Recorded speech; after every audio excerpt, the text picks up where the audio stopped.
Okay, let's talk about potassium a little bit. This, I can't stress how important this is. One of the ways we're going to see possible problems with potassium is through an ECG. So our norm in blood work is 3.5 to 5 millimoles.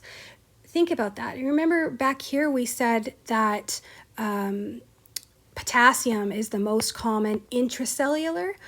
Well, we're taking this blood from the veins, not from inside the cell, right? We're measuring the amount of potassium in the blood. So it's going to be a heck of a lot less than sodium because we have so much sodium in the extracellular fluid. Most of our potassium is inside the cells, so it's going to be a lot lower. This is your norm. Memorize it. Make sure you have that down pat. We'll talk about how it's related to acid-base balance next week.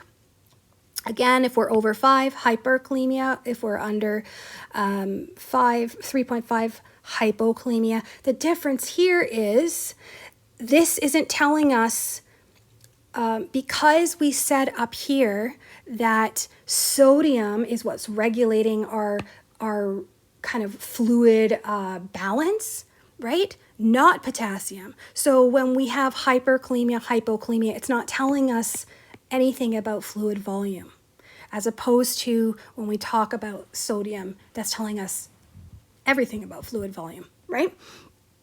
Here, this is usually caused by either kidney problems or often diuretics or what have you. We'll hopefully we'll talk about that on other slides.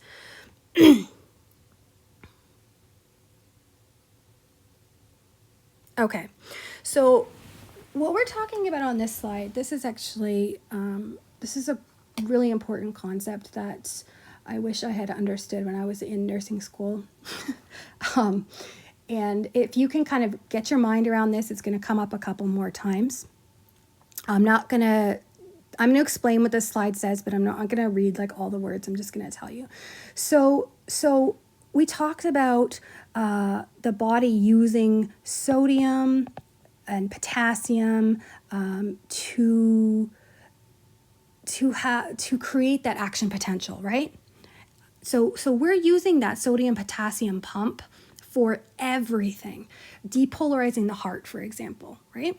We need the sodium to rush in, we need the potassium to rush out to depolarize. Then we need them to do the opposite to repolarize. And so in order for that to happen, so let's look at a cell here, okay? In order for, there's a million other things going on, but I just want to talk about the relationship between glucose and insulin and potassium. In order for that potassium to come out of the cell, so the first thing that happens, right, in depolarization, sodium rushes in. Na.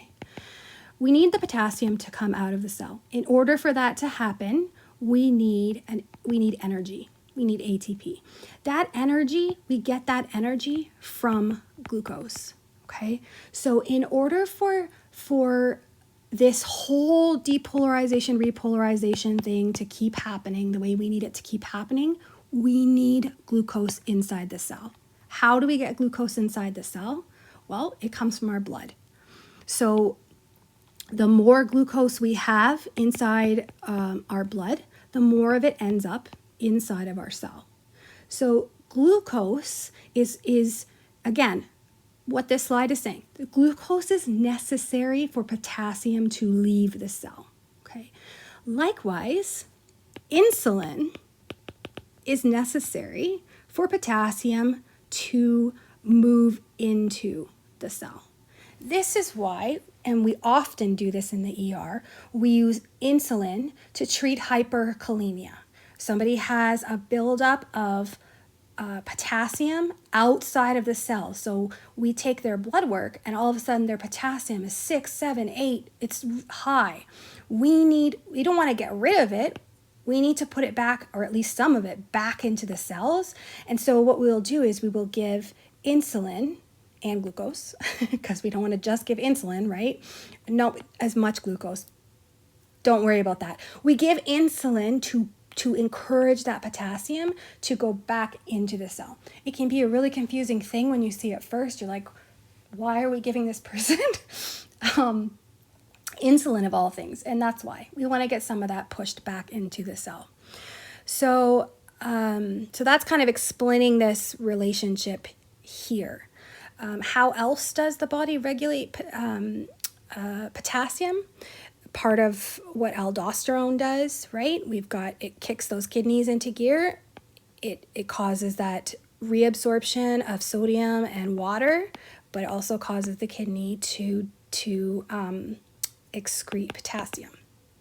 And remember, we said the kidney is really happy doing that, right? And so again, we just said this.